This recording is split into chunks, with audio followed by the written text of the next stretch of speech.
ನಾಳೆ 21 ಜಾನ್ವರಿಗೆ ನಮ್ಮ ತುಮಕೂರಲ್ಲಿ ಸಿದ್ಧಗಂಗಾ ಮಠದಲ್ಲಿ 7ನೇ ಶಿವಕುಮಾರ ಸ್ವಾಮೀಜಿಗಳ ಪುಣ್ಯಸ್ಮರಣ ಕಾರ್ಯಕ್ರಮಕ್ಕೆ ಮಾನ್ಯ ಉಪರಾಷ್ಟ್ರಪತಿಗಳು ಬರ್ತಾ ಇದ್ದಾರೆ.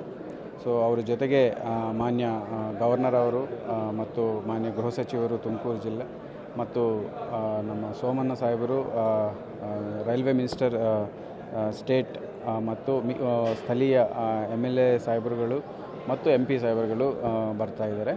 ಸೊ ಇದಕ್ಕೆ ಸಿದ್ಧಗಂಗಾ ಮಠದಲ್ಲೇ ಒಂದು ಸಭಾಂಗಣ ಸ್ಥಳದಲ್ಲಿ ಅವ್ರ ಕಾರ್ಯಕ್ರಮ ಹಮ್ಮಿಕೊಳ್ಳಲಾಗಿದೆ.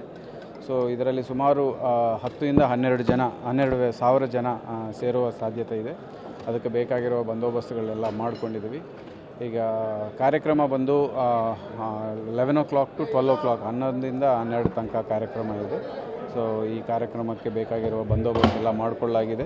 ಸುಮಾರು 1000 ಜನ ಪೊಲೀಸರಿಂದ KSRP 3 ಬೆಟಾಲಿಯನ್ 3 ಪ್ಲಾಟೂನ್ ಮತ್ತು ಏನು ನಮ್ಮ ಇಂಟೆಲಿಜೆನ್ಸ್ ಮತ್ತು ಬೇರೆ ಬೇರೆ ಸಿಬ್ಬಂದಿಗಳೆಲ್ಲ ಸೇರಿ ನಾವು ಸುಮಾರು 1000 ಜನದಿಂದ 1000 ಜನಕ್ಕಿಂತ ಹೆಚ್ಚು ಬಂದೋಬಸ್ತ್ ಮಾಡಲಾಗಿದೆ. ಯಾವುದೇ ಅಹಿತಕರ ಘಟನೆ ಆಗದಂಗೆ ಬಂದೋಬಸ್ತ್ ಮಾಡಲಾಗುತ್ತೆ ಅಂತ ತಿಳಿಸ್ತಾರೆ. ಸೊ ಒಂದೇ ಕಾರ್ಯಕ್ರಮ ಇದು ಮಠದಲ್ಲಿ, ಓನ್ಲಿ ಮಠದಲ್ಲೇ ಕಾರ್ಯಕ್ರಮ ಇರುತ್ತೆ. ಸೊ ಹೆಲಿಪ್ಯಾಡಿಂದ ಇಲ್ಲಿಗೆ ಬಂದು ಕಾರ್ಯಕ್ರಮ ಮುಗಿಸ್ಕೊಂಡು ವಾಪಸ್ ಹೆಲಿಪ್ಯಾಡ್ ಮೂಲಕ ಬ್ಯಾಂಗ್ಳೂರು ಹೋಗ್ತಾರೆ. ಗದ್ದಿಗೆ ಹೋಗಿ ಅಲ್ಲಿ ಪೂಜೆ ಮಾಡಿಕೊಂಡು ಅಲ್ಲಿಂದ ಕಾರ್ಯಕ್ರಮ 1 hour ಕಾರ್ಯಕ್ರಮ 11 ಊಟ ತಿಂಡಿದೆಲ್ಲ ವ್ಯವಸ್ಥೆ ಅದು ಏನು ನಮಗೆ ಪ್ರೋಟೋಕಾಲಲ್ಲಿ TPಯಲ್ಲಿ ಬಂದಿಲ್ಲ. ಸೊ ಊಟದ ವ್ಯವಸ್ಥೆ ಇಲ್ಲಿ ಇರೋದು ಕಂಡು ಬರ್ತದೆ.